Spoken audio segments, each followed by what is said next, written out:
আপনি এই ভিডিওতে দেখতে চলেছেন এক অসম সাহসের গল্প। দিগন্ত বিস্তৃত সবুজ মাঠ, দূরে শান্ত গ্রাম। হঠাৎ একদল উত্তেজিত মানুষের ছোটাছুটি।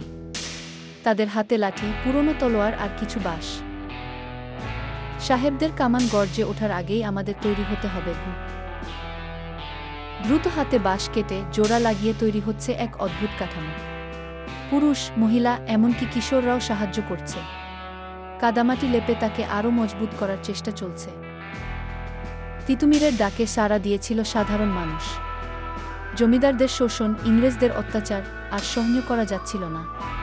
তাই তারা তৈরি করছিল এক অভিনব দুর্গ, বাঁশের কেল্লাগু। বাঁশের কেল্লার ভেতরের চিত্র। স্বল্প সংখ্যক প্রশিক্ষিত যোদ্ধা, তাদের চোখে দৃঢ় সংকল্প। কেউ তলোয়ার শান দিচ্ছে, কেউ তীরধনুক পরীক্ষা করছে। তাদের অস্ত্র সামান্য, প্রশিক্ষণ সীমিত, কিন্তু তাদের বুকে ছিল সাহস আর মনে ছিল দেশপ্রেমের আগুন। তিতুমির ছিলেন তাদের নেতা, এক স্বপ্নদ্রষ্টা গুরু। বিদবার দেখার জন্য আমন্ত্রণ রইল। ভালো লাগলে লাইক, কমেন্ট এবং শেয়ার করে দিবেন।